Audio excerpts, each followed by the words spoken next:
Skaitinys iš pranašo Izaijo knygos. Taip sako Viešpats: laikykitės teisingumo ir būkite dori, nes greitai ateis mano išganimas. Greitai ims reikštis manasis teisumas. Ir svetimšalius ateinančius pas Viešpatį, kad man tarnautų, kad mylėtų mano vardą ir taptų mano tarnais, visus, kurie švenčia šabą ir jo neišniekina, visus, kurie laikosi mano sandoros, aš nuvesiu į šventąjį kalną ir savo maldos namuose juos pradžiuginsiu. Malonios man bus jų deginamosios atnašos ir skerdžiamosios aukos ant mano altoriaus. Nes manieji namai bus vadinami maldos namais visoms tautoms. Tai Dievo žodis.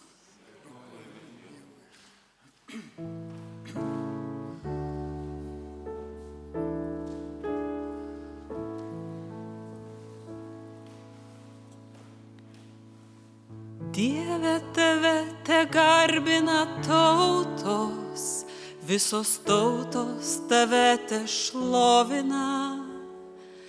Dieve, tave tegarbina tautos, visos tautos tave tešlovina. Dieve, tave tegarbina tautos, visos tautos tave tešlovina. Dieve, tave tegarbina tautos, visos tautos tave tešlovina. Tebūna Dievas mums maloningas, mus te palaimina, mums te šviečia jo veidas. Tegu tavo kelią žemė pažįsta, o visos tautos tavo išganimą. Dieve, tave tegarbina tautos, visos tautos tave tešlovina. Dieve, tave tegarbina tautos, visos tautos tave tešlovina. Džiūgaus ir krykštaus žmonės iš džiaugsmo, nes tu tautas valdai teisingai. Žemėje tu vesi žmonės, žemėje tu vesi žmonės.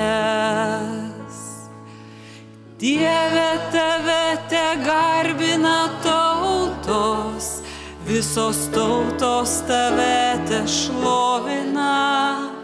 Dieve, tave tegarbina tautos, visos tautos tave tešlovina.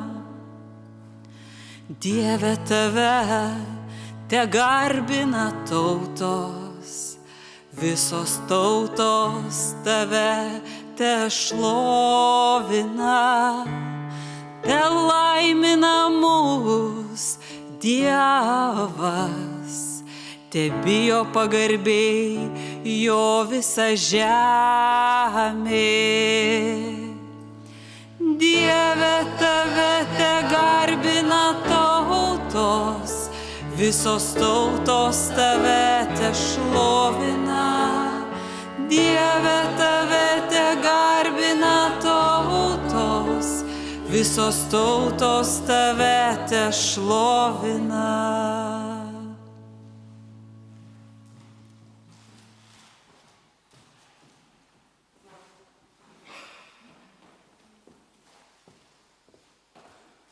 Skaitinys iš Šventojo apaštalo Pauliaus laiško Romiečiams. Broliai ir seserys, jums kilusiems iš pagonio aš sakau, būdamas pagonio apaštalas, aš stengiuosi išgarsinti savo tarnystę, Galgi pavyks man sutelkti savo tautiečių pavydą ir bent kai kuriuos išgelbėti. Nes jeigu jų atmetimas pasauliui reiškia sutaikinimą, tai kągi reikštų jų priėmimas, jei ne gyvenimą prisikėlus iš numirusiųjų. Juk Dievo malonės dovanos ir pašaukimas neatšaukiami. Kaip jūs kadaise nebuvote paklusnus Dievui ir dėl jų neklusnumo dabar patyrėte gailestingumą, taip ir jie dabar nepaklūsta dėl jums suteikto pasigailėjimo, kad dabar ir jie susilauktų gailestingumo. Dievas visus įkalino neklusnume, kad visų pasigailėtų. Dievo žodis.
Viešpats su jumis. Iš Šventosios Evangelijos pagal Matą. Anuo metu Jėzus pasitraukė į Tyro ir Sidono sritį ir štai iš ano krašto atėjo viena moteris, kananietė, ir šaukė: Pasigailėk manęs, Viešpatie, Dovydo sūnau, mano dukterį baisiai kankina demonas. Bet Jėzus neatsiliepė. Tuomet priėjo mokiniai ir ėmė jį prašyti: Išklausyk ją, nes jis sekioja iš paskos šaukdama. Jėzus tarė: Aš esu siųstas tik pas pražuvusias Izraelio namų avis. Tada moteris pribėgusi puolė ant žemės maldaudama: Viešpatie, padėk man. Jis atsakė: Nedera imti vaikų duoną ir mesti šunyčiams. O jis sako: Taip, Viešpatie, bet ir šunyčiai ėda trupinius nukritusius nuo šeimininko stalo. Tuomet Jėzus tarė jai: O moterie, didis tavo tikėjimas, tebūnie tau kaip prašai. Ir tą pačią valandą jos duktė pasveiko. Tai Viešpatie žodis. Šlovė tau, Kristau.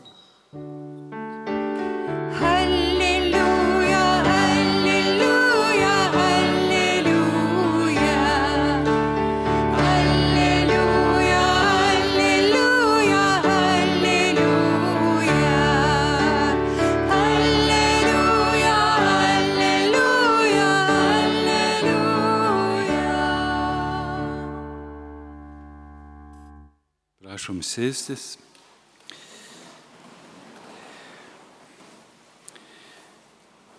Kokiagi šiandien čia mintis pagrindinė būtų per visus tuos skaitinius?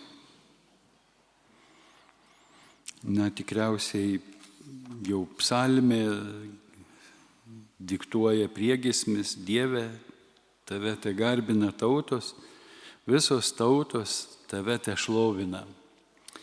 Kaip girdėjome iš pranašo Izaijo knygos, savotišką pranašystę, kad manieji namai bus vadinami maldos namais visoms tautoms. Kamgi pranašas čia pranašauja?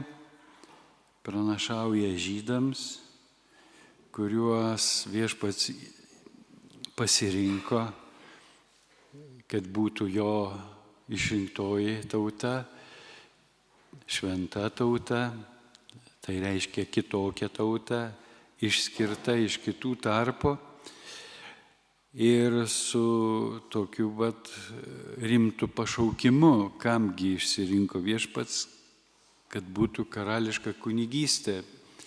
O kaip mes suprantame kunigystę, tai kunigas tai tas, kuris atstovauja žmonės Dievo akivaizdoje, Dievo pasirinktas kaip užtarėjas, tarpininkas, tarnautojas, kuris atneša Dievui žmonių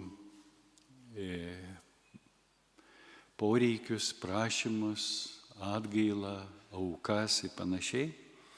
Ir kartu mes randame šventam rašte, kad buvo laikas, kai kunigai skaitė šventą raštą, Dievo žodį, įstatymus, įsakymus ir juos aiškino žmonėms. Taigi nebelekas tą galėjo daryti, pats Dievas pasirenka, ką, tam tikrą prasme tarsi prisileis prie savęs, taip kaip būna ir mūsų pasaulietiškam gyvenime, kai ateini pas bosą, pasitinka kokią sekretorė ar koks nors kitas atstovas ir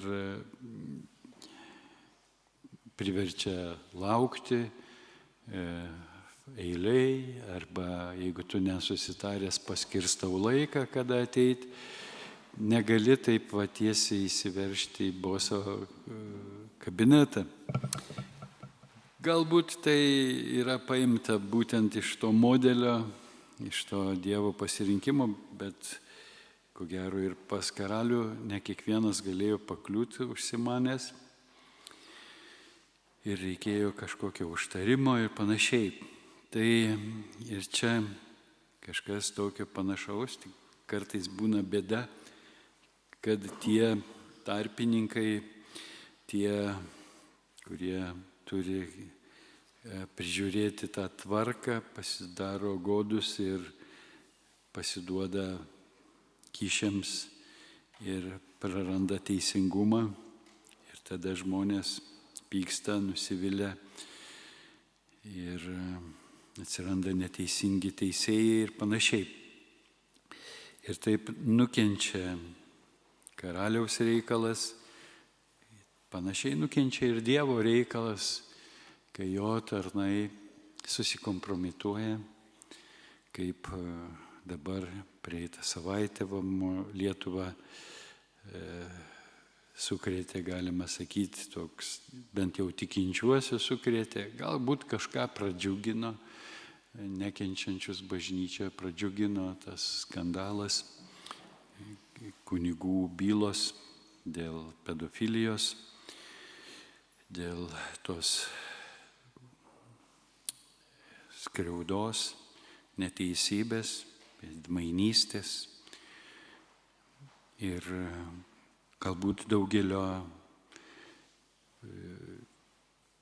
pasitikėjimas bažnyčia, o ir tikėjimas Dievu sušlubavo ar visai neteko žmonės. Ir tikrai tai yra didelė žala bažnyčiai, žala tiems, kurie patyrė skriaudą, kurie yra Dievo vaikai, Jėzaus krauju atpirkti ir pašaukti gyventi orų garbingą Dievo vaikų gyvenimą ir kai patiria tokią skriaudą iš to, kuris turi liudyti Dievo meilę, teisingumą, šventumą, tai be abejo yra didžiulis nusikaltimas Dievo akyse, bet koks papiktinimas, prisimename, kaip Jėzus sakė, geriau jam būtų girna pririšta prie kaklo ir paskandintas. Taigi, kągi viešpats nori mums šiandien per šiuos skaitinius pasakyti, aš norėčiau šiandien jums praplėstą versiją paskaityti, kaip mes kartas nuo karto darom, nes kartais lygu pristinga mums konteksto, kai norima išryškinti kažkokią vieną idėją, bet kartais lieka užkulisiuose tam tikri niuansai, kurie gali būti mums svarbus. Juk jeigu jau į Pakutą važiavot, tokį ilgą kelią, tai ne dėl pusvalandžio atvažiavot, o kad kažką išgirstume, pasimokytume. Taigi, ką mes skaitom 56 skyriuje iš pranašo Izaijo knygos, kas turit Biblijas įsitraukit, telefonus su programėlė, galit sekti. Taip sako Viešpats, laikykitės teisingumo ir būkite dori, nes greitai ateis mano išganymas, greitai ims reikštis manasis teisumas. Palaimintas žmogus, kuris tai daro, ir žmogaus sūnus, kuris to laikosi. Švenčia šabą, jo neišniekina, ranką savo sergsti nuo bet kokio pikto darbo. Svetimšalis atėjęs pas Viešpatį, tegu nesako, Viešpats tikrai išskirs mane iš savosios tautos. Eunuchas ten nekalba, štai aš medis nudžiūvėlis. Juk Viešpats sako taip, eunuchams, švenčiantiems mano šabus, noriai darantiems tai, kas man patinka, ir užlaikantiems manąją sandorą, duosiu aš savuose namuose ir savo mūruose paminklą ir vardą, vertingesnį už sūnus ir dukteris. Duosiu jiems vardą amžiną ir nemarų, ir svetimšalius ateinančius pas Viešpatį, kad man tarnautų, kad mylėtų mano vardą ir taptų mano tarnais, visus, kurie švenčia šabą ir jo neišniekina, visus, kurie laikosi mano sandoros, aš nuvesiu į savo šventąjį kalną ir savo maldos namuose juos pradžiuginsiu. Malonios man bus jų deginamosios atnešos ir skerdžiamosios aukos ant mano altoriaus, nes manieji namai bus vadinami maldos namais visoms tautoms. Tai Dievo žodis, Viešpaties Dievo, kuris renka Izraelio išblaškytuosius, aš surinksiu per jį ir daugiau kitus be jūsų, kurie jau esate surinkti.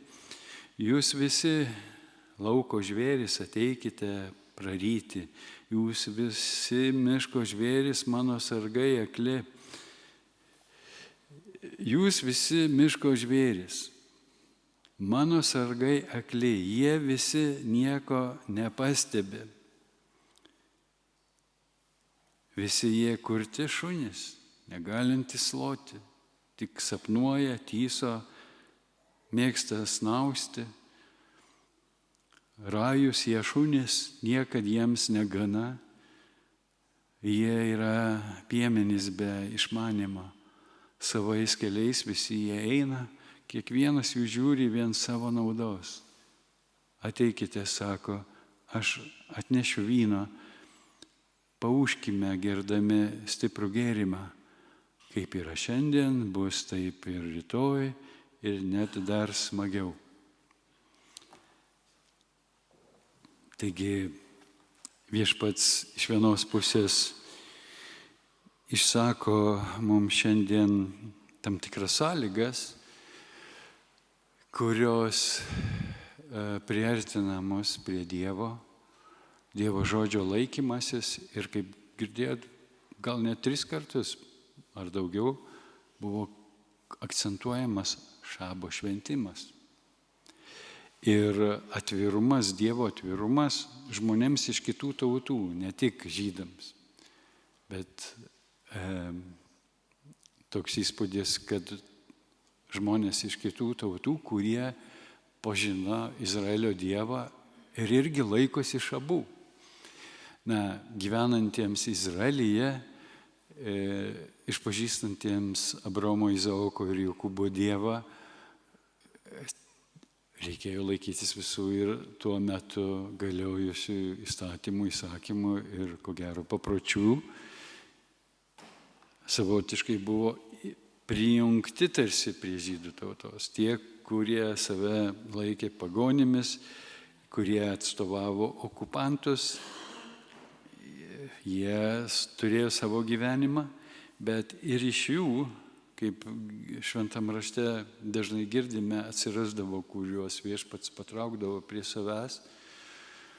Vienas kitas atvejis, kuris liudija, kad Dievas visada buvo atviras visų tautų žmonėms, bet išsirinko žydų tautą, kad per juos, per šitą tautą, kitos tautos pažintų viešpatį. Ne tik per atskirus kunigus, autoritetus, bet visa tauta. Taip kaip mes, sakysim, katalikai Lietuvoje, ar mes pasitarnaujam žmonėms iš kitų tautų pažinti viešpatį.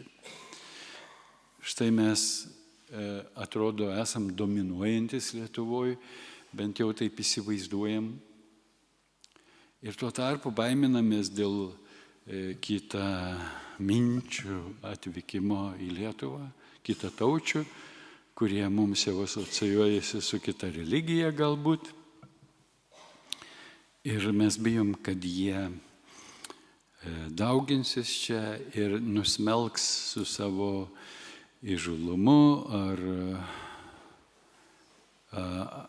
aktyvumu, nusmelks, sugriaus mūsų vaikų, jaunimo tikėjimą, sugriaus tradicijas ir panašiai, prie kurių mes, ko gero, daugiau prisirišę negu prie paties Dievo. Ir klausimas, o jeigu mes būtume stipresni už juos, o ar neturėtume būti stipresni už juos, gyvendami su Dievu? Ir nebijoti praradimo, o atvirkščiai džiaugtis, kad turėsim progą nepažįstantiems Dievą, paliudyti Dievą. Ir tokiu būdu išlaisvinti iš klaidos, iš melo, kaip mes tai suprantam, iš klaidingo supratimo, klaidingo tikėjimo arba iš vis netikėjimo. Ar žydai to bijojo, ar be abejo bijojo, turėjo daug įsakymų, kurie reguliavo tuos santykius. Prisimenam įstatymą, mylėk savo artimą ir nekęsk savo priešo. Artimas buvo kiekvienas žydų tautos žmogus, o priešas buvo visi svetimšaliai. Ir tai labai trukdė tarsi Dievo žodžio sklaidai. Iš kitos pusės, tai tarsi turėjo pasitarnauti, kad apsaugotų žydų tautą nuo suvedžiojimo. Kaip žinom, kai prasidėdavo mišios santuokos, vyrai net laikydavo ir pasiduodavo žmonoms, ir net karalius Saliamonas, turėdamas žmonų iš pagoniškų tautų, pataikaudamas joms, aukojo jų dievaičiams, jų stabams. Taip prasiskverbdavo stabmeldystė, taip prasiskverbdavo visokie nedori papročiai į žydų tautą. Ir kad apsaugoti savo religinį, tautinį tapatumą, vientisumą ir ištikimybę Dievui, jie turėjo tokių įstatymų.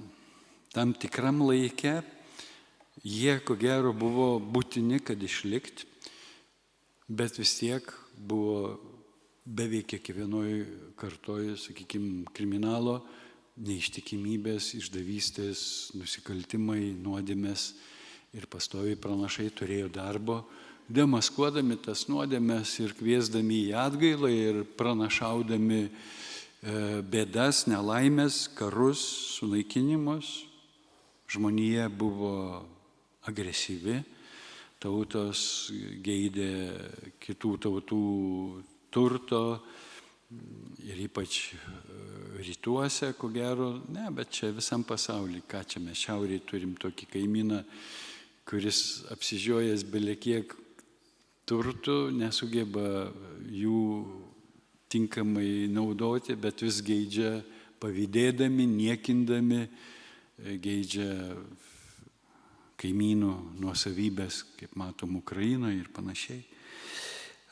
Taigi, amžina problema ir Ir vis žydų tautoj kartodavosi ta tragedija, kad kai nutolsta nuo protėvių sandoros, nesilaiko įstatymų, tauta susiskaldo, praranda vienybę, praranda jėgą ir yra pastoviai pavergiami, užkariaujami, žudomi, prievartaujami, skurdinami, švaromi į tremtį, kaip Babilono tremtis, apie kurią pranašavo Jeremijas. Taigi, tuo pačiu, tarsi galima sakyti, jie patyrė daugybę skriaudų nuo įvairiausių tautų ir atsirado tam tikra tautų baimė. Ir iš vienos pusės bandant išlikti, prisitaikant, tarsi prarasdavo savo tapatumą ir ištikimybę protėvių tradicijoms, kurios tarnavo sandoros išsaugojimui, įstatymų išlaikymui. Ir vėl bėdos, nepaisant to bandymo prisitaikyti ir būti gerais kiekvienam krašte, užsitraukdavo neapykantą, žudynės, kad ir po to, kai buvo išvaryti iš Jeruzalės 164 ar 40, Jėva padėk, 64, Bar Kochbos sukilimas, neatsimenu. Vien žodžiu, antram amžiui išvaryti iš Jeruzalės ir po mirties bausme negalėjo įžengti, kelt kojus į Jeruzalę, pasklido po imperiją, pasklido po pasaulį ir atliko tam tikrą darbą, be abejo, bet iš kitos pusės, kiek susilaukė neapykantos, šmeižtų, žudynių, mes nesidomintis, neįsivaizduojam, kiek žydų tauta prisikankino Europoje viduramžiais, kaip buvo ribojamos jų teisės, krikščionių.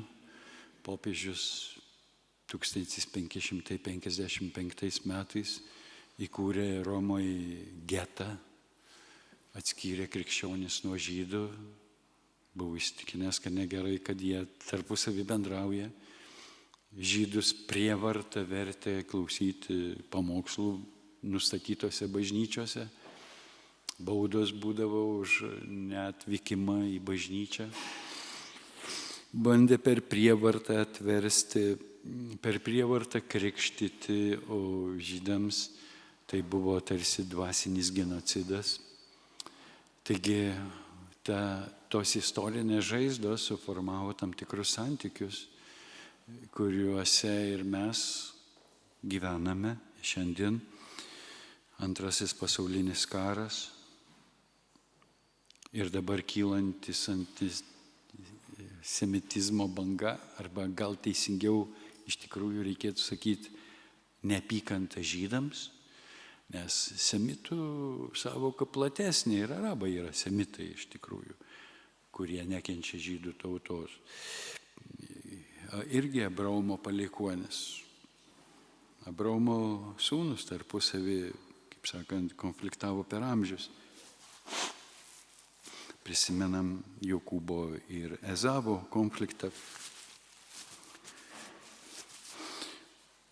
Ir ta dvasia, kurią mes vadiname antisemitizmo dvasia, gal reikėtų ją pradėti vadinti antichristo dvasia, kuri nekenčia Kristaus ir pirmiausia trokšta žydų tautos sunaikinimo, o kartu visokiais būdais bando suvedžioti bažnyčią ir iškreipti Kristaus paveikslą, Kristaus atvaizdą, teisingiau sakant, suklastoti Kristaus atvaizdą. Ir tai nesunku, kai žmonės įpratę garbinti atvaizdus ir nepažįsta gyvojo Dievo, esančio arti. Jie džiaugiasi suradę atvaizdą, garbina Dievą per atvaizdą ir tuo pasitenkina, užuot susitikę asmeniškai su gyvoju Dievu. Ir tokius žmonės nesunku valdyti ir jais manipuliuoti. Jeigu žmonės neskaito švento rašto, nepažįsta Dievo žodžio, jo pažadų, o pasitikė atskirų pamokslininkų, atskirų mokytojų autoritetų, jų mokymais, kurie gali būti irgi įtakoti į tam tikrų nuotaikų, tos, kaip mes dažnai čia minime, pakeitimo teorijos, apie kurią ir šiandien apaštalas Paulius laiške romiečiams kalba. Tai va, daug dalykų, daug aplinkybių, daug, galima sakyti, priemonių, kurias pragaras naudoja, kad mus skurdintų, kad mus atskirtų nuo gyvojo Dievo, kad apribotų šventąją dvasią mūsų gyvenime ir kad mes nepažintume Dievo, o nepažįstant Dievo lengva būtų mumis manipuliuoti Dievo vardu.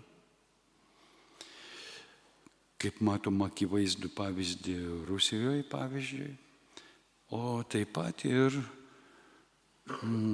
matome krizę vakarų pasaulyje, mega bažnyčių krizę, kur kažkaip irgi bažnyčios vienas persirgo, kitos tebeserga, klestėjimo teologija ir atsiranda vis naujų ir naujų visokiausių mokymų, neturint ryšio su šaknimis, sakykime, besivadovaujant savo asmeniniais vien supratimais ir priskiriant juos šventosios dvasios įkvėpimams. Ir jie gali būti ir patepti žmonės, bet patepimas dar neapsaugo mus nuo klaidos, nuo suvedžiojimo. Karalius Dovydas nebuvo pateptas, bet neišvengė klaidų. Ir šventieji neišvengė klaidų. Taigi, bet Dievas davė tokią malonę kaip atgailos malonę, per kurią mes galim grįžti pas Dievą, išsižadėję neteisybės, bet kad tą neteisybę atpažinti, mums vėlgi reikia sugrįžti prie šaknų, prie Dievo žodžio, prie asmeninio Dievo žodžio pažinimo. Ir ne išimto iš konteksto, bet kiek įmanoma daugiau su visuma pažįstant. Nes iš konteksto išėmus labai irgi lengva manipuliuoti. Žmonės gabaliuką paskaitę apie žudyną, sako, koks baisus tas Senojo testamento Dievas. Ne, man jo nereikia, aš tikėsiu Naujojo testamento Dievu. Lyg tai būtų tai kitas Dievas.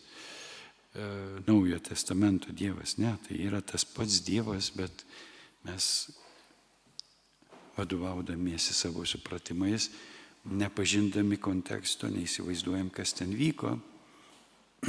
Taigi, šiandien mes girdime iš apaštalo Pauliaus laiško romiečiams priminimą. Irgi gaila, kad jis yra iškarpytas. Ir aš rekomenduočiau jums namuose visą perskaityti.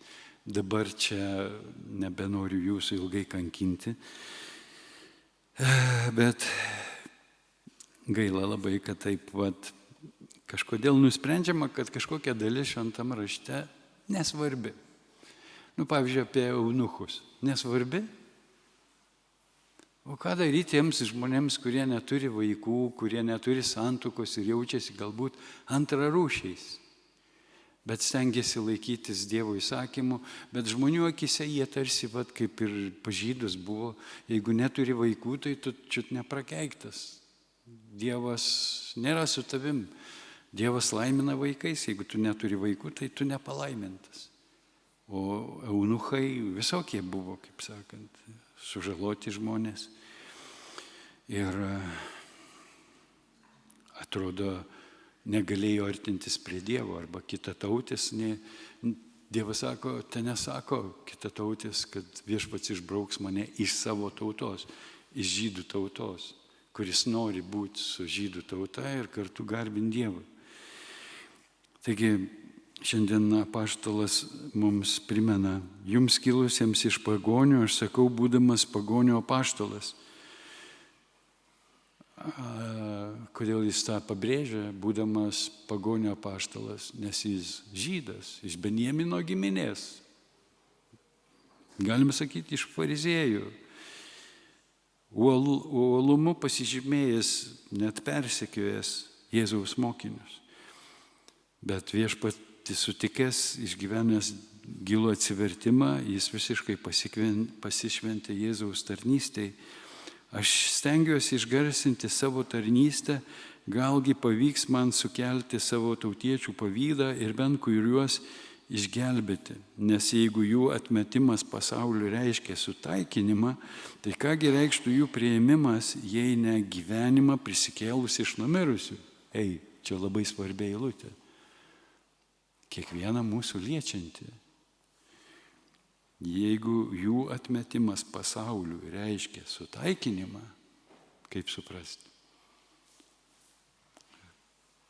Mintis ta, kad žydai, kuriems duoti pažadai, sandoros, patriarchai, pranašai, pašaukimas, be galo daug mūsų akise atrodo tokių kilnių, garbingų, malonių, dovanų suteikta tai tautai, pažinimas, įstatymas, Dievo žodis.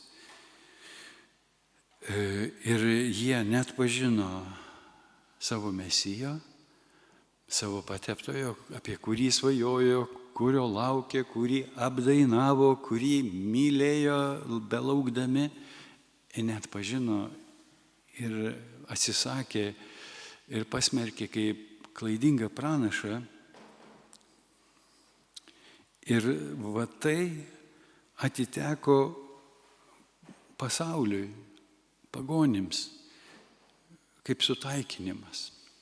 Nes išblaškyti po pasaulį žydai įtikėję Jėzų, kaip apaštalai, Jėzaus mokiniai, daugelis įsisklaidė po Romos imperiją, taip kaip ir Babilone tremties metu, Danielius, jo draugai ir kiti žydai liudijo pagonims savo gyvenimo būdu, liudijo ištikimybę, pasiryžę mirti, bet negarbint stabų, paliudijo karaliams Izraelio Dievo galią. Prisimenam, kad Danieliui išlikus gyvam liūtų urve buvo įsakymas, kad visi garbintų Izraelio Dievą. Neatsisakant savo dievų, bet į panteoną bent jau pripažino galingiausių, ko gero, dievų. Ir tai darė įtaką, iš kur tie išminčiai atkeliauja iš tolimų kraštų, iš pagonių, pagarbinti Izraelio karaliaus Jėzui gimus.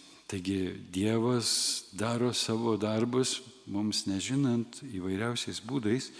Taigi tokiu būdu ir apaštalas Paulius tapo tų pagonių evangelistų. Bet jo širdį lieka troškimas išgelbėti savo tautiečius. Kitoje vietoje jis sako, aš bevelėjau pats būti atskirtas nuo Kristaus, kad bent vieną išgelbėčiau. Įsivaizduojat, kokią jis kainą būtų pasiruošęs mokėti, kad bent vieną išgelbėtų. Mums sunku tai suprasti, kuo gyvena apaštalas. Nes jeigu jų atmetimas pasaulį reiškia sutaikinimą, tai kągi reikštų jų priėmimas? Ar gali žydai sugrįžti ir būti priimti?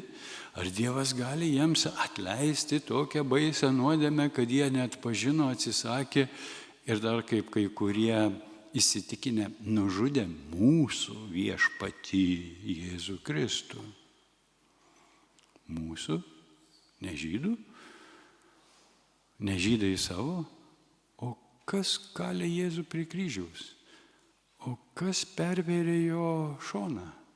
O kas paskelbė nuosprendį?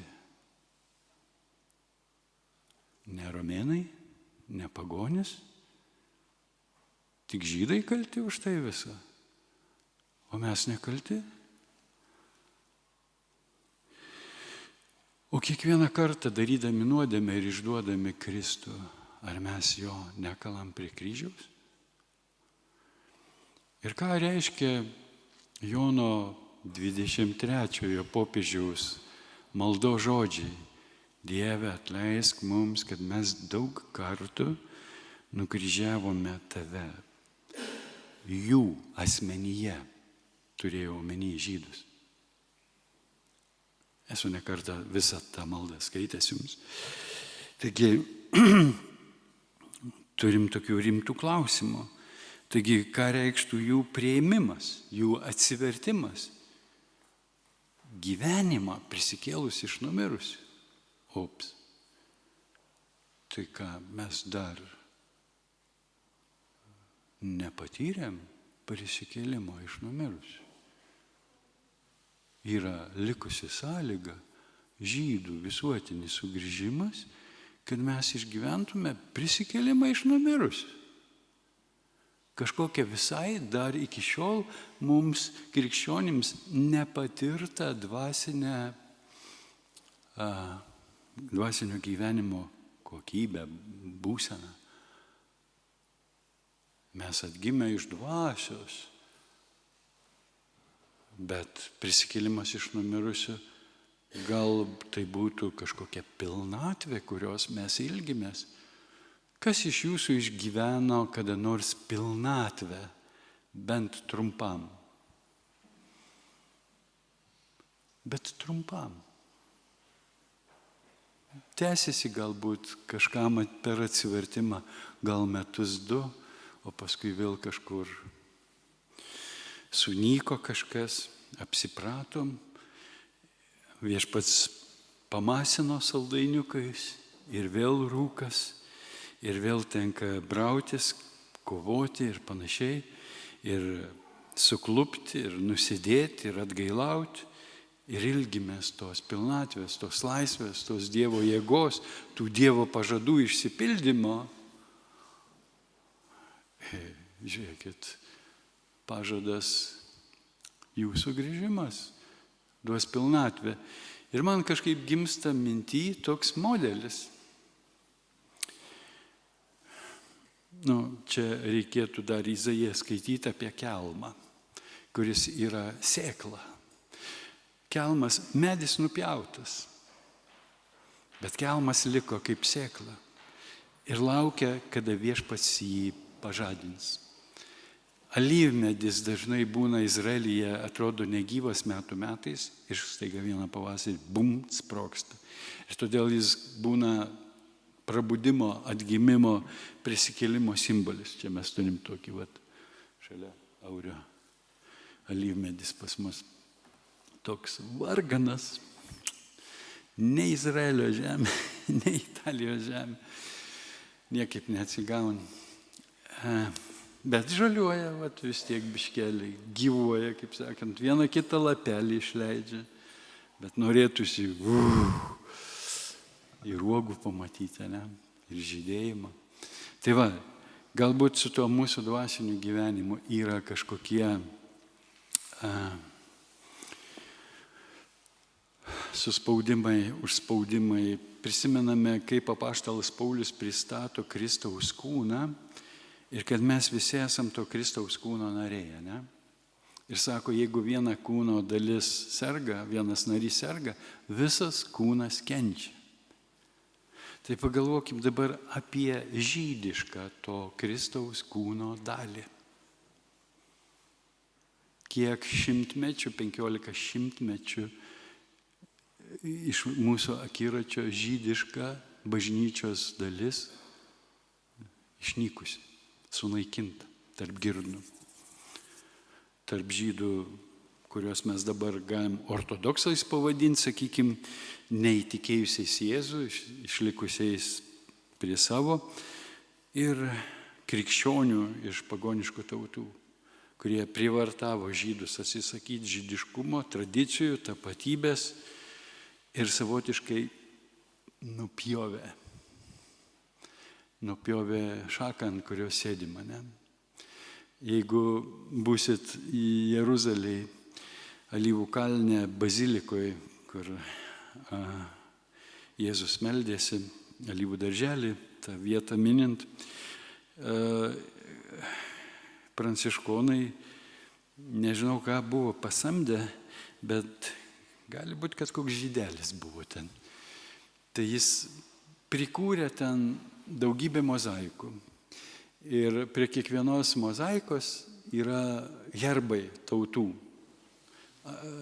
atstovybių, kurios finansavo Amerikos ambasadą, Meksikos ambasadą, Italijos, Prancūzijos, daugybę tautų, tokių herbų, vėliavų, simbolių. Bet visi jie yra ant alyvmedžio. Visi skliautai alyvmedžio mozaikos. Ir kai kurios šakos matosi nulaužtos. Ir tokios raudono kraujo spalvos žaizdos tuose alyvmedžiuose, palaužtos. Ir nepaisant to, kad nulaužtos to šakos, menininkas vis tiek fokusą padarė, šakeles visur taip supynė, kad gaunasi Dovydo žvaigždės. Vat patyrinėkit tas lubas, visą teologiją, sakyčiau, va šito teksto. Bet kas atkreipia dėmesį, kas tai pastebi?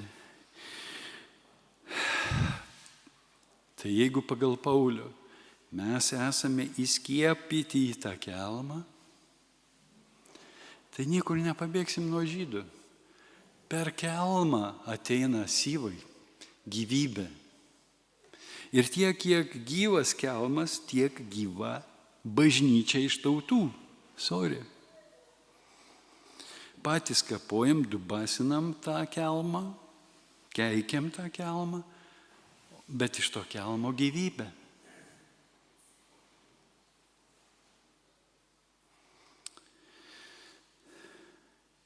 Tai gal nustokim keikti tą kelmą, o melstis dėl to kelmo prisikėlimo, atgaivinimo, sugrįžimo, atsivertimo mūsų terminais kalbant. Kad patirtume tuos dalykus, kuriuos pranašavo apaštalas Paulius. Juk Dievo malonės dovanos ir pašaukimas neatšaukiami, kaip jūs kadaise nebuvote klusnūs Dievui ir dėl jų neklusnumo dabar patyrėte gailestingumą, taip ir jie dabar nepaklūsta dėl jums suteikto pasigailėjimo, kad dabar ir jie susilauktų gailestingumo. Jie turės susilaukti gailestingumo. Visi pranašai apie tai pranašauja. Tik klausimas, o kur mes šitoj pranašystėj? Kokia mano pozicija? Ar aš pažįstu Dievo svajonę, Dievo reikalą ir ką nors dėl to darau? Ar esu abejingas, rūpinuosi tik savimi ir bandau panaudoti Dievą, kad geriau gyvenčiau čia žemėje ir nesirūpinu, kaip sugrįšiu į tėvo namus, su kokiu santykiu, su gėda, kalte, baime ar su džiaugsmu padirbėjęs Dievo reikaluose pabuvęs ir pažinęs Dievą, pasitikėdamas jo meilę, jo gailestingumu. Ar aš patirsiu tą išlaisvinimą iš įkalinimo nepaklusnume? Mes visi ir žydai, ir krikščionys reikalingi pasigailėjimo, nes visi esam prigrybavę, liaudiškai tariant. Norėtųsi būti tobuliems, idealiems, nepriekaištingiems, bet negaliu jūsų melagingai guosti. Turim reikalų, turim bėdų, turim žaizdų, sergam, mažakraujystė, trūksta dvasios, trūksta tikėjimo, esam nepajėgus skelbti Dievo žodžio, neturim jėgos, užsiimam krikščioniško gyvenimo būdo propagandą, bet negyvename.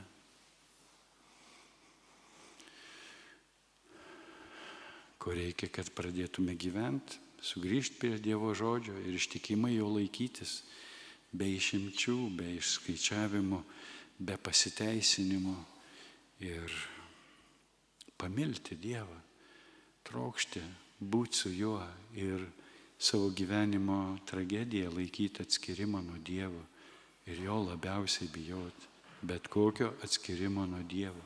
Ir to paties trokšti dėl kitų, laiminti kitus, kad ir patys susilauktume palaiminimo. Amen.